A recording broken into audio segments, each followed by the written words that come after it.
Hello, ഇന്ന് വളരെ എളുപ്പത്തിൽ കുക്കറിൽ തന്നെ തയ്യാറാക്കിയെടുക്കാൻ പറ്റിയ ഒരു ബീഫ് കുറുമയുടെ റെസിപ്പി ആയിട്ടാണ് വന്നിട്ടുള്ളത്. നല്ല ടേസ്റ്റി ആയിട്ട് വളരെ കുറഞ്ഞ ഇൻഗ്രീഡിയൻസ് വെച്ചിട്ട് തയ്യാറാക്കിയെടുക്കാൻ പറ്റിയ ഈ കറി നമുക്ക് പൊറോട്ട, ചപ്പാത്തി, പൂരി അതുപോലെ നെയ്ച്ചോറിൻ്റെ കൂടെയൊക്കെ നല്ലൊരു കോമ്പിനേഷനാണ്. അപ്പോൾ നമുക്ക് ഒട്ടും സമയം കളയാതെ ഈ ടേസ്റ്റി ആയിട്ടുള്ള കുറുമ എങ്ങനെ തയ്യാറാക്കാമെന്ന് നോക്കാം. ഞാനിപ്പോൾ ഇത് കുക്കറിലാണ് തയ്യാറാക്കുന്നത്. അപ്പോൾ കുക്കറിലേക്ക് ഒരു 3 ടേബിൾ സ്പൂണ് വെളിച്ചെണ്ണ ഒഴിച്ച് കൊടുക്കുന്നുണ്ട്. ഇനി വെളിച്ചെണ്ണ നന്നായിട്ട് ചൂടായി വരുന്ന സമയത്ത് ഇതിലേക്ക് സ്പൈസസ് ഇട്ട് കൊടുക്കാം. ഒരു ചെറിയ 2 കഷ്ണം പട്ട, ഗ്രാമ്പൂ, 2 ഏലക്കയാണ് ഇട്ട് കൊടുക്കുന്നത്. ഇനി ഇതിൻ്റെ കൂടെ തന്നെ ഒരു 1/2 ടീസ്പൂണ് കുരുമുളകും ഇട്ട് കൊടുക്കുന്നുണ്ട്. ഈ സ്പൈസസ് ഒക്കെ ഒന്ന് മൂത്ത് വരുന്ന സമയത്ത് ഇതിലേക്ക് ഒരു വലിയ സവാള അരിഞ്ഞതാണ് ഇട്ട് കൊടുക്കുന്നത്. ഈ സവാളയൊന്ന് ചെറുതായിട്ടൊന്ന് വഴറ്റിയെടുക്കാം. ഇതിൻ്റെ കളറൊന്ന് ചെറുതായിട്ടൊന്ന് മാറി വരുന്ന സമയത്ത് ഇതിലേക്ക് കുറച്ച് കറിവേപ്പില ഇട്ട് കൊടുക്കുന്നുണ്ട്. ഇതിൻ്റെ കൂടെ തന്നെ കുറച്ച് പച്ചമുളകാണ് ചേർക്കുന്നത്. അപ്പോൾ പച്ചമുളക് നമ്മുടെ എരിവിനനുസരിച്ചിട്ട് എത്രയാണ് വേണ്ടത് അതിനനുസരിച്ചിട്ട് ചേർക്കാം. ഞാനിപ്പോൾ ഇവിടെ ഒരു 5 പച്ചമുളകാണ് ഇട്ട് കൊടുത്തിട്ടുള്ളത്. ഇനി ഇതിലേക്ക് 1 ടേബിൾ സ്പൂൺ ഇഞ്ചി വെളുത്തുള്ളി അരച്ചതാണ് ചേർക്കുന്നത്. ഇതിൻ്റെ ഒരു പച്ചമണം മാറുന്നത് വരെ ഇതൊന്ന് വഴറ്റിയെടുക്കണം. ഇപ്പോൾ ഇഞ്ചിയുടെയും വെളുത്തുള്ളിയുടെയും ഒക്കെ ഒരു പച്ചമണം മാറി ഉള്ളിയൊക്കെ നന്നായിട്ട് മൂത്ത് വന്നിട്ടുണ്ട്. ഈ സമയത്ത് ഇതിലേക്ക് ഒരു വലിയ തക്കാളി കഷ്ണങ്ങളാക്കിയതാണ് ഇട്ട് കൊടുക്കുന്നത്. ഇതിട്ടിട്ട് നന്നായിട്ടൊന്ന് സോട്ട് ചെയ്തെടുക്കാം. ഈ തക്കാളി ഒന്ന് നന്നായിട്ട് അലിഞ്ഞ് വരണം, നന്നായിട്ട് സോഫ്റ്റായിട്ട് കിട്ടുന്നവരെ ഒന്ന് വഴറ്റിയെടുക്കണം. തക്കാളിക്ക് അത്യാവശ്യം നന്നായിട്ട് സോഫ്റ്റായിട്ട് വന്നിട്ടുണ്ട്. ഈ സമയത്ത് ഇതിലേക്ക് കുറച്ച് പൊടികളൊക്കെ ചേർത്ത് കൊടുക്കാം. അപ്പോൾ നമ്മളിതിലേക്ക് ഉപ്പ് ചേർത്തിട്ടില്ല. ഞാനിതിലേക്ക് 1 ടീസ്പൂൺ ഉപ്പാണ് ഇപ്പോൾ ചേർത്ത് കൊടുക്കുന്നത്. ഇതിലേക്ക് ഒരു 1.5 ടീസ്പൂണ് മല്ലിപ്പൊടി ചേർക്കുന്നുണ്ട്. ഇതിലേക്ക് ഒരു 1/2 ടീസ്പൂണ് ഗരം മസാലയാണ് ചേർക്കുന്നത്. ഇനി ഇതിലേക്ക് 1 ടീസ്പൂൺ കുരുമുളക് പൊടിയും ചേർക്കുന്നുണ്ട്. ഇനി ഇതെല്ലാം ഒന്ന് നന്നായിട്ടൊന്ന് വഴറ്റിയെടുക്കാം. മസാലകളുടെ ആ പച്ചമണമൊക്കെ ഒന്ന് മാറുന്നത് വരെ ഒന്ന് വഴറ്റിയെടുക്കണം. അപ്പോൾ മസാലയുടെ പച്ചമണമൊക്കെ നന്നായിട്ട് മാറി വന്നിട്ടുണ്ട്. ഈ സമയത്ത് ഇതിലേക്ക് കഴുകി വൃത്തിയാക്കി വെച്ച് ബീഫ് ഇട്ട് കൊടുക്കാം. ഞാനിപ്പോൾ ഇവിടെ ഒരു 1/2 കിലോ ബീഫാണ് എടുത്തിട്ടുള്ളത്. അതിലേക്കുള്ള അളവാണ് ഈ പറഞ്ഞതെല്ലാം. ഇത് നന്നായിട്ടൊന്ന് മിക്സ് ചെയ്തെടുക്കുന്നുണ്ട്. ഞാൻ ഇതിലേക്ക് ഒട്ടും വെള്ളം ചേർക്കുന്നില്ല, വെള്ളം ചേർക്കാതെയാണ് ഇത് വേവിച്ചെടുക്കുന്നത്.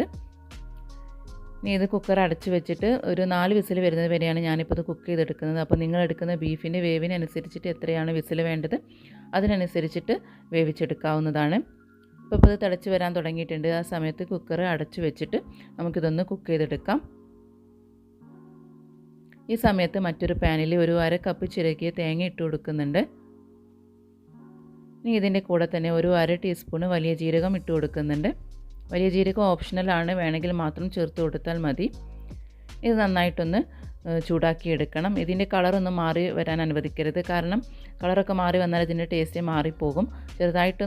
ചെറുതായിട്ടല്ല, നന്നായിട്ടൊന്ന് ചൂടായി വന്നാൽ മാത്രം മതി. അപ്പോൾ ഇത് അത്യാവശ്യം നന്നായിട്ട് ചൂടായി വന്നിട്ടുണ്ട്. ഈ സമയത്ത് തീ ഓഫ് ചെയ്തിട്ട് ഇതൊന്ന് ചൂടാറാൻ വേണ്ടിയിട്ട് മാറ്റി വെക്കാം. നന്നായിട്ടൊന്ന് ചൂടാറി വന്നതിന് ശേഷം നമുക്കിതൊരു മിക്സിയുടെ ജാറിലേക്ക് ഇട്ട് കൊടുക്കാം. ഇനി ഇതിൻ്റെ കൂടെ തന്നെ കുറച്ച് സോക്ക് ചെയ്ത കാഷ്യൂം ചേർക്കുന്നുണ്ട്. ഞാനിപ്പോൾ ഇവിടെ ഒരു 10 കാഷ്യൂ നട്ടാണ് എടുത്തിട്ടുള്ളത്. അത് ഇതിലേക്ക് ഇട്ട് കൊടുക്കാം. അതിൻ്റെ വെള്ളത്തോട് കൂടിയിട്ട് തന്നെ ഞാനിതിലേക്ക് ഇട്ട് കൊടുത്തിട്ടുണ്ട്. ഇതിൻ്റെ കൂടെ തന്നെ ഒരു 1/2 കപ്പ് വെള്ളവും ചേർക്കുന്നുണ്ട്. ഇത് നന്നായിട്ട് അരച്ചെടുക്കാം. നല്ല ഫൈനായിട്ട് തന്നെ അരച്ചെടുക്കാനായിട്ട് ശ്രദ്ധിക്കണം. ഇപ്പോൾ 4 വിസിലൊക്കെ വന്ന് അതിൻ്റെ ആവിയൊക്കെ പോയി കഴിഞ്ഞതിന് ശേഷം നമുക്ക് കുക്കർ ഒന്ന് തുറന്ന് നോക്കാം. ഇത് നന്നായിട്ടൊന്ന് മിക്സ് ചെയ്ത് കൊടുക്കാം. വെള്ളമൊക്കെ നന്നായിട്ട് ഇറങ്ങിയിട്ടുണ്ട്. ഞാനിതിലേക്ക് വെള്ളമൊന്നും ചേർക്കാതെയാണ് ഇത് കുക്ക് ചെയ്തെടുത്തിട്ടുള്ളത്. ബീഫൊക്കെ നന്നായിട്ട് വെന്ത് വന്നിട്ടുണ്ട്. ഇനി ഇതിലേക്ക് അരച്ച് വെച്ച തേങ്ങയുടെ കൂട്ട് ഒഴിച്ചു കൊടുക്കാം. ഇനി മിക്സിലേക്ക് ഒരു 1/2 കപ്പ് കൂടെ വെള്ളം ചേർത്തിട്ട് വീണ്ടും ഇതിലേക്കൊന്ന് ഒഴിച്ചു കൊടുക്കുന്നുണ്ട്. നന്നായിട്ടൊന്ന് മിക്സ് ചെയ്ത് ഇതൊന്ന് തിളപ്പിച്ചെടുക്കണം. ഒരുപാട് തിള വരേണ്ട ആവശ്യമില്ല. സൈഡിൽ നിന്നൊക്കെ ചെറുതായിട്ട് തിള വരുന്ന സമയം വരെ നമുക്കിതൊന്ന് കുക്ക് ചെയ്തെടുക്കണം.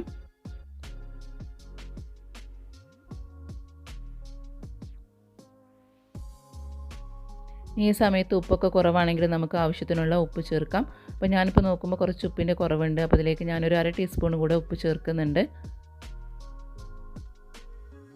ഈ സമയത്ത് തന്നെ കുരുമുളക് പൊടിയൊക്കെ വേണമെങ്കിൽ ചേർത്ത് കൊടുക്കാവുന്നതാണ്.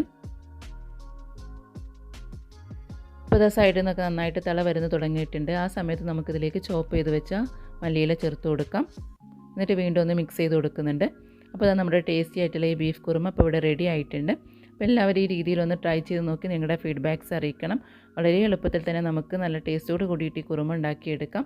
അപ്പോൾ എല്ലാവർക്കും ഈ കുറുമ ഇഷ്ടമായി എന്ന് വിശ്വസിക്കുന്നു. അപ്പോൾ ഇഷ്ടപ്പെടുകയാണെങ്കിൽ നമ്മുടെ ചാനൽ സബ്സ്ക്രൈബ് ചെയ്യാനും ലൈക്ക് ചെയ്യാനും ഷെയർ ചെയ്യാനും ഒന്നും മറക്കരുത്. അപ്പോൾ വീണ്ടും ഇതുപോലെ ഈസി ആയിട്ടുള്ള റെസിപ്പികളുമായിട്ട് ഞാൻ വരുന്നതാണ്. താങ്ക്